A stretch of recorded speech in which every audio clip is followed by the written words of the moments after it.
ये कहानी है गर्मी में गरीब बहू का ठंडा पानी का ससुराल।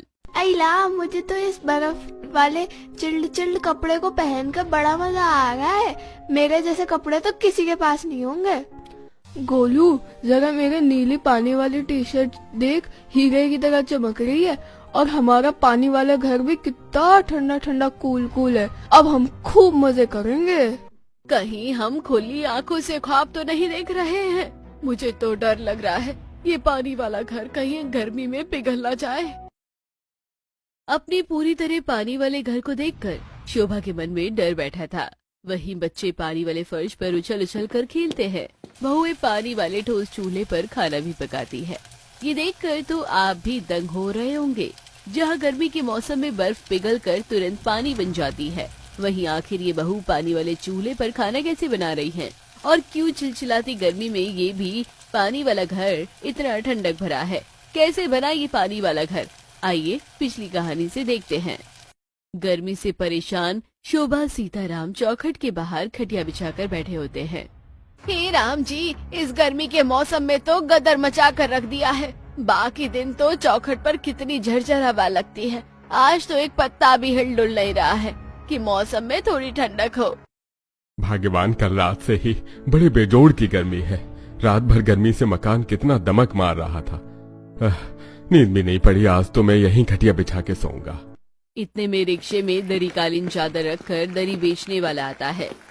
बनवा लो जी, पुराने कपड़ों से दरी चादर कालीन ले जाओ। पुराने कपड़ों के बदले में मखमली सुंदर सुंदर दरी ले जाओ। दरी तो बड़ी सुंदर सुंदर डिजाइन की रखी है। अब बगैर पैसे खर्च किए पुराने कपड़े में बदल कर बढ़िया दरी मिल जाएगी।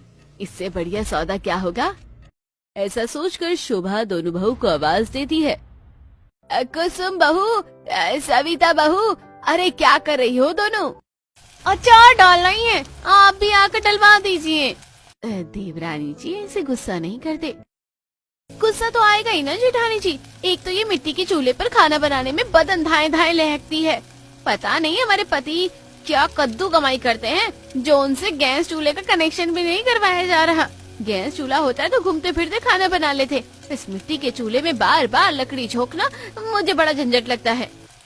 सविता बहू, कुसुम बहू, दोनों की देवरानी जेठानी रसोड़े में ही जम गई हो। क्या कब से आवाज दे रही हूँ? अरे दरी वाला आया है, कट्टे में जो पुराने फटे कपड़े रखे हैं उसे ले आओ। जी ला रहे हैं माँ जी। चलो शुक्र है, मकान में से आज थोड़ी भीड़ तो कम होगी। दोनों बहू मकान के कोने में कट्टा में जमा खराब कपड़ा दरी वाले से बदलने के लिए बाहर लेकर आती है। जेठानी जी, दरी तो बहुत सुंदर सुंदर है। ये कत्थक और चॉकलेटी वाली पसंद आई है। देवरानी जी, ये दोनों गहरे रंग है, गर्मी पैदा करेगा। गर्मी के हिसाब से ठंडे रंग ठीक रहेंगे। ये देखो, आसमानी और हल्के हरे रंग की दरी ठीक है, बिछाने पर ठंडक पैदा करेंगे। चलो अच्छा है, कम से कम अब बिस्तर का दुख तो खत्म हो गया। चटाई बिछाकर दोनों दरी डाल लेंगे तो चैन की नींद बढ़ जाएगी। अरे थोड़ा जल्दी चाट लीजिए, मुझे आगे भी बेचने जाना है भाई। जी बस हो गया भैया जी, ये दोनों दरी हमें पसंद आ गई है। ये लीजिए कपड़े और दरी दे दीजिए। पुराने कपड़े के बदले सविता को नई दरी मांगते देख दरी वाला पिनक जाता है। अरे बहन जी, इन फटे चिटे कपड़े के बदले में थोड़ी ना दरी आती है। 5 किलो कपड़े के साथ साथ 150 रुपए लगेंगे। ये सुनकर दोनों जुगाड़ू बहुओं का कलेजा मुंह को आ जाता है। क्या कहा? 150 रुपए किलो? कपड़े के साथ 150 रुपए ज्यादा दाम नहीं है? भाई साहब, दाम थोड़ा ठीक ठीक लगाइएगा। 5 किलो कपड़े के साथ 50 रुपए ले लीजिए। अरे बहन जी, दरी पर का काम तो देखिए, कितनी बारीकी से हो रखा है। गर्मी में एक दरी गूंथ कर उतारने में कचूमर निकल जाता है। पान पर चूना लगाने जितना आसान थोड़े है जो 50 रुपए में बेच दूं। देख लीजिए, 150 रुपए में पड़ता खाता है तो ले लो, वरना मेरी दरी तो सारी लूट मार हो जाएंगी। ठंडे कलर की दरियां हैं ये। जेठानी जी, ये दरी वाला बड़ा मक्खरबाज है। 5 किलो कपड़ा और साथ में 150 रुपए लेकर ग्राहकों को चूना लगा रहा है। भाई साहब, हमें पड़ता नहीं, हमें पड़ता नहीं खाता। आप जा सकते हैं।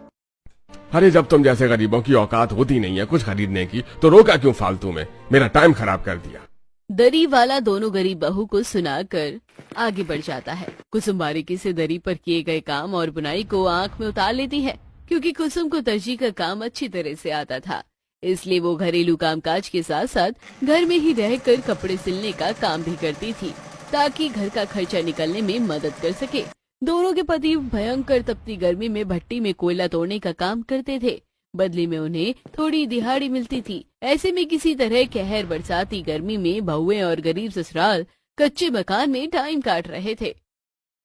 कुसुम, मेरे हिसाब से दरी वाला कुछ ज्यादा ही पैसे नहीं मांग रहा था।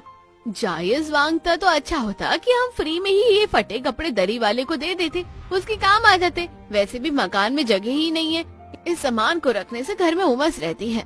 जेठानी जी, मैं आज इन सब कपड़ों का जुगाड़ लगाकर दरी बना लूंगी, हाथ का काम है बस। कपड़े वापस लेकर दोनों आंगन में आती है। आज तो गर्मी का पारा कुछ ज्यादा ही है, तर तर पसीना चू रहा है। बहू जरा एक गिलास ठंडे ठंडे पानी में सत्तू घोल कर दे दे। पापा जी, खाना बन गया है। खाने के टाइम पर आप सत्तू पियेंगे तो खाना कब होगा? बहू, अभी तो रात का खाना ही कलेजे पर चढ़ा हुआ है। खाने की बिल्कुल भी इच्छा नहीं कर रही, बस ठंडा ठंडा पानी पीने का मन कर रहा है। माँ जी, आपका खाना लगा दूं क्या? आपके लिए भी सत्तू खोलना है या? बहू, मसाले वाला खाना तो मेरे भी चित्त पर नहीं चढ़ रहा, तू सत्तू ही खोल दे। दोनों बहू रसोई में आती है, जहाँ चूल्हे पर खाना बनाने के चलते अभी भी चूल्हे की राख सुलग रही थी। जेठानी जी, आज तो मकान के अंदर कुछ ज्यादा ही घमस सी लग रही है। गर्मी से पूरा शरीर चिपचिपा रहा है। कुसुम, सत्तू बनाकर माँ जी पापा को दे दो, फिर नदी पर चलकर नहा लेंगे। 2 दिन से कपड़े सर्फ में भिगोकर छोड़ रखे हैं, पता नहीं पानी कब तक आएगा। नल का इंतजार करने से अच्छा नदी पर चलकर धो लेंगे, वरना बदबू मारने लगेगा। कुसुम जैसे ही सत्तू बनाने के लिए मटके का ढक्कन हटाती है तो गर्मी से मटका सूख चुका था। जेठानी जी, मटके के अंदर तो चुल्लू भर पानी भी नहीं है। सत्तू बनाने को अब क्या करेंगे? नदी पर चलने के अलावा कोई चारा नहीं है, चलो आकर बनाएंगे सत्तू। तब तक बहू गंदे कपड़ों की बाल्टी और दूसरी बहू घड़ा कमर में चौखट से बाहर जाती है। तभी ननद चंदा आती है। भाभी, मैंने कस्टमर को सूट दे दिया है, उन्होंने 100 रुपए दिए हैं। चंदा, ऐसा काम करना, कल बनिए से 50 रुपए बाकी लगाकर सामान लाई थी ना, वो कटवा देना और आधा किलो दही खरीद के ले आना। शाम को रोटी बनाना रह जाएगा। वैसे भी मसाले वाली सब्जी खाकर मन पक गया है। माँ जी, हम नदी पर कपड़े और नहाने जा रहे हैं। अच्छा ठीक है, जाओ। बहू, एक बाल्टी पानी मेरे लिए भी भर लाना। नदी भी इतने किलोमीटर दूर है कि गर्मी लग जाती है। दोनों बहू जैसे नदी पर जाने लगती है तो तीनों के बच्चे पसीने में भीगे मिट्टी में सने हुए आते हैं। अरे गोलू, महक, सौरभ, आ गए तुम तीनों। बुआ, हम तो खेली खेली करने गए थे। हे भगवान, इस लड़के ने तो सबसे ज्यादा मुझे दुखी करके रख दिया है। पता नहीं किस गंदे पानी में छपाक छपाक करके आया है। कितनी बार कहा है घर में टिक कर रहा कर। मम्मी, मुझको घर में गर्मी लगती है, खुजली भी मचती है। पता है, मेरे दोस्त काकू के घर पे नया फ्रिज और कूलर लगा है। वो स्कूल में डेली बोतल में बर्फ जमाकर पानी लाता है, मुझको चिढ़ाकर चिल्ड पानी पीता है। हमारे घर में फ्रिज कूलर कब लगेगा? गोलू, तुझे कितनी बार बोला है दूसरों की देखा देखी मत क्या कर। यहाँ गर्मी में कैसे कैसे बेचारे पति कोयले की भट्टी में दिन भर काम करते हैं ताकि तुम लोग 2 टाइम की रोटी खा सको, और इसे कूलर की हवा खानी है। कुसुम बहू, क्यों बच्चे को डांट रही है? उसे थोड़ी ना समझदारी है कि हम किस गरीब स्थिति को झेल रहे हैं। ले जाओ इन तीनों को, नदी पर नहला लेना। दोनों गरीब बहू अपने बाल बच्चों समेत नदी पर चल देती है। वहीं पड़ोसन मनोरमा कथा अपने एक मंजिल वाले मकान के बने गार्डन में पानी दे रही थी।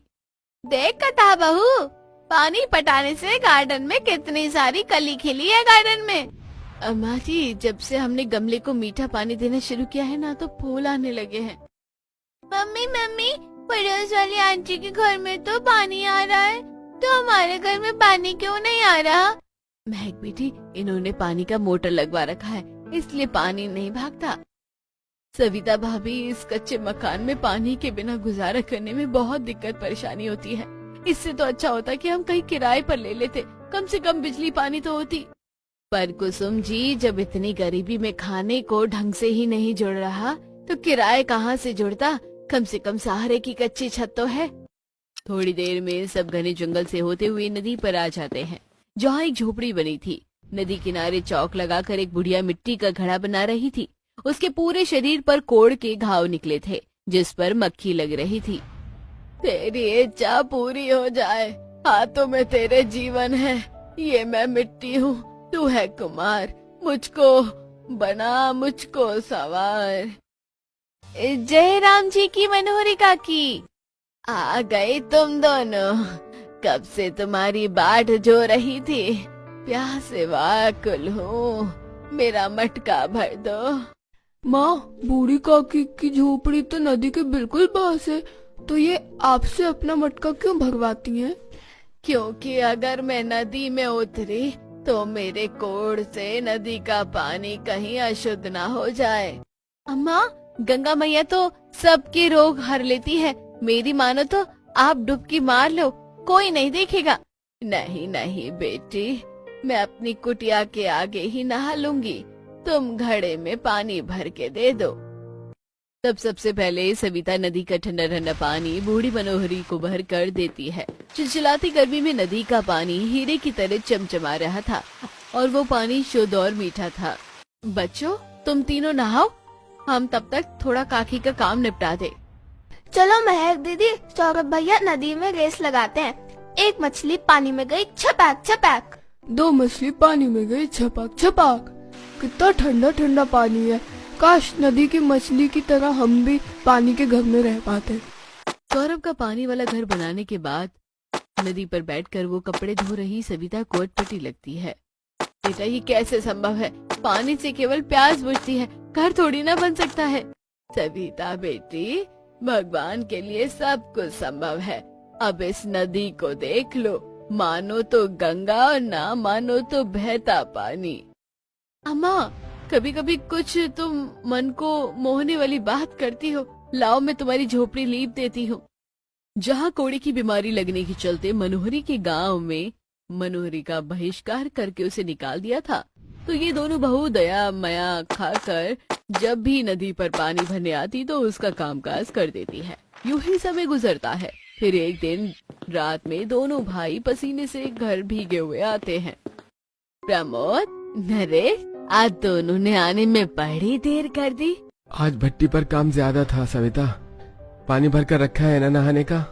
अजी, आधा बाल्टी पानी बचा है, बाकी खाना बनाने वाले पीने में खर्चा हो गया।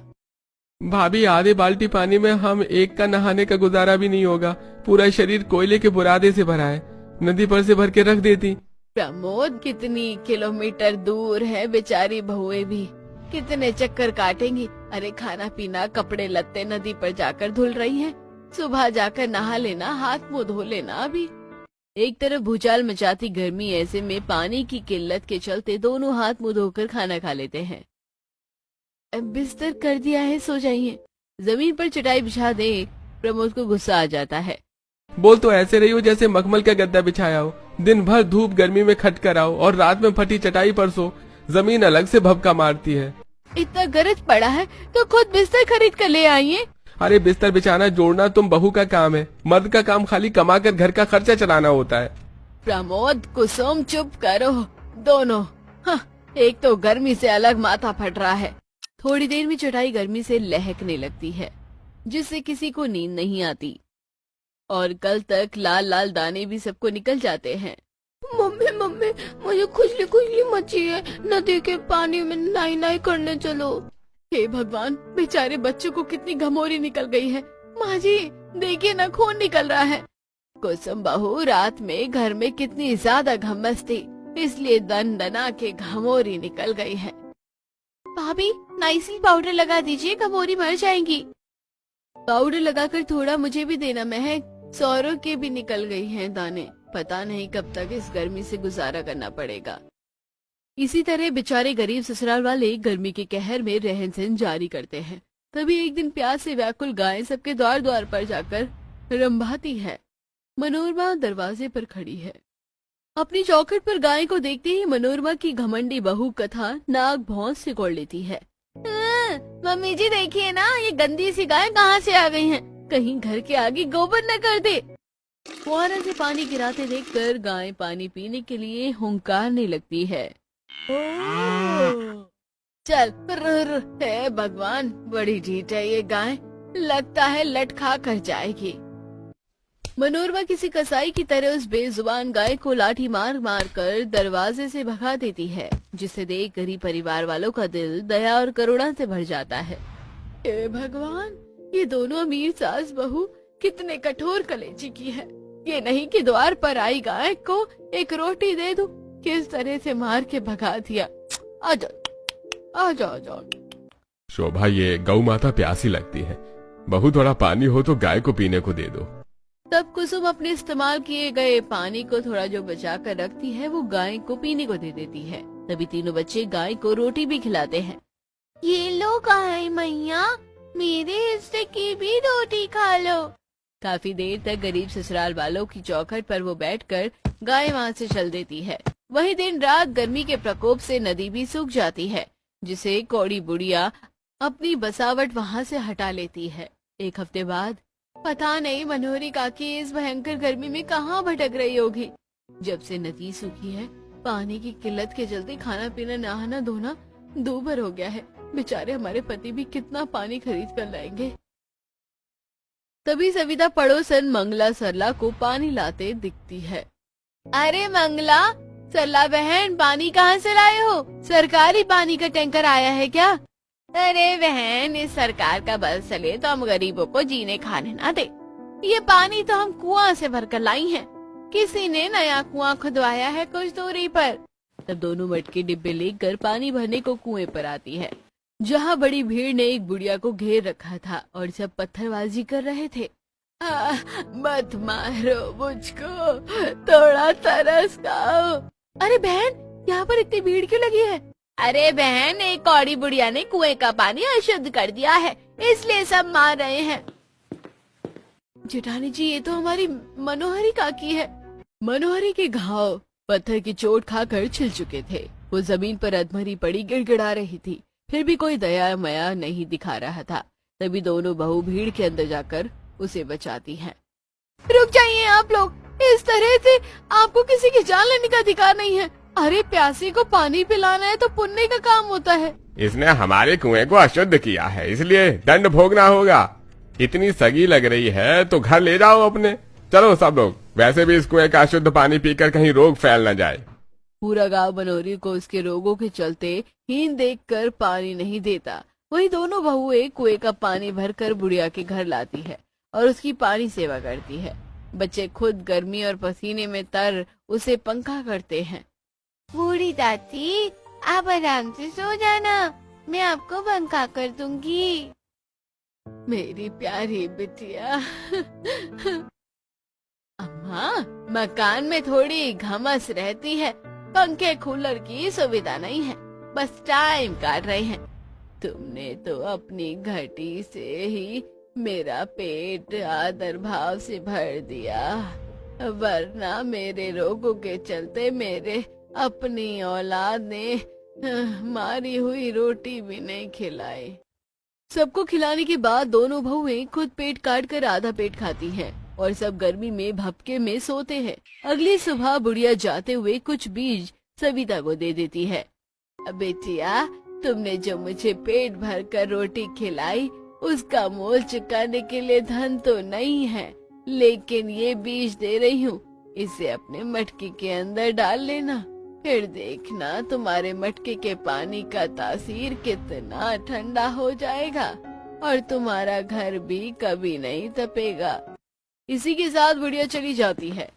सविता आशा भरे मन से उस बीज को मटके में डाल देती है।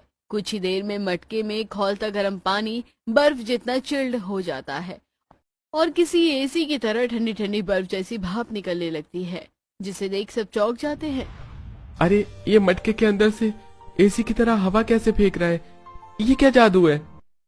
सच में अभी तो घर में कितनी घमस छाई थी, एकदम से घमस भपका उड़न छू हो गया।